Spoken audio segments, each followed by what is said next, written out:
Hi guys, how you doing? This is Sunny Dhadley. I hope you're well, keeping safe. Now, a roadman will use the term food when talking about drugs. Now, food is fuel for the body and mind, but in this case, food is deemed as a scourge on society. Why is this? Harmful drug policy approaches have been taking place for over 100 years, and what's happened is it's created a dangerous marketplace which is being run by criminals and people trying to make money, but it's often poor people who are the ones that are at the end of the ladder, who are the ones selling on our council estates and our towns and cities, who are trying to find a way to alleviate their poverty. Furthermore, individuals who have a problematic relationship with drugs are often individuals who come from poor backgrounds, who have suffered trauma in their life, and my fear is that through this whole pandemic, and who knows when it's going to come to an end, will mean that this will have an impact in terms of illicit drug supply. My fear is that costs will increase, and that drugs will become more and more adulterated, making them more dangerous. Further criminalisation is something that can happen to anybody right now. If I went out more than once a day onto the road outside my house, and somebody informed the police, no doubt they'd come and have a word with me. Now, for many people that use drugs and have a real issue with finding the money to be able to use their drugs of choice, you can go out maybe 5, 10, 20 times a day. So, my fear, I think, is that, people who, rely upon illicit drugs to be able to survive will, find it really difficult as time goes on. Now, the UK government yesterday released Public Health England guidance around treatment and treatment for drug and alcohol here in the UK.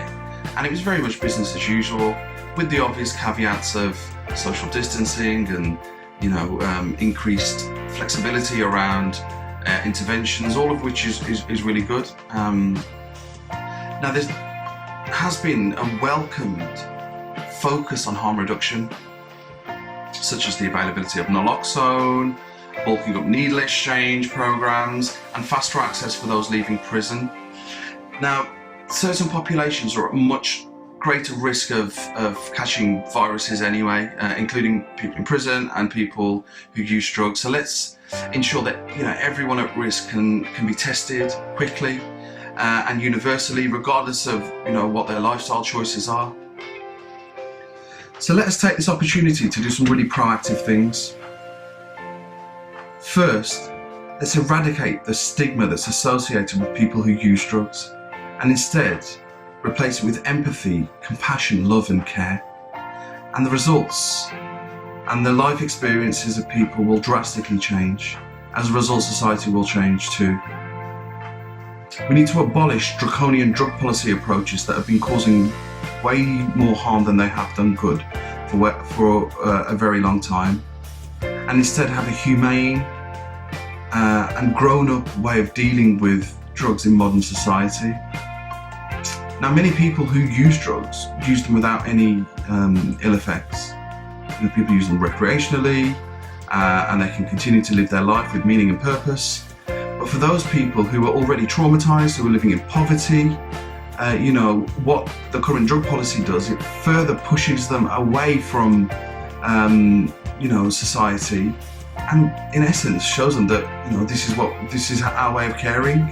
And this has to change. It's not fair and it's not right.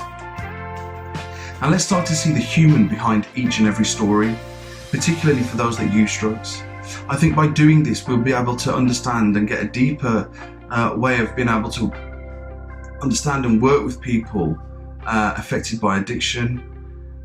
And, a person who uses drugs isn't just reliant upon drug treatment services, but often the criminal justice system, housing, employment, education, all of these things are areas in which somebody trying to rebuild their life after addiction or even during their addiction, would rely upon. So let's consider that when we look at how we support people who use drugs. And finally, after COVID-19, we're going to be in a process of rebuilding the world.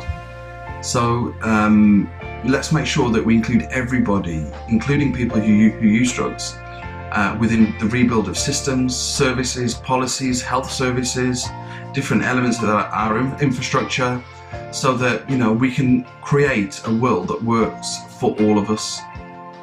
In the meantime, I hope you stay well, keep safe. My thoughts and prayers are with you. So let's get through this. We will do that. And when we come out the other end, let's make sure that as many people come out of it as unscathed as possible.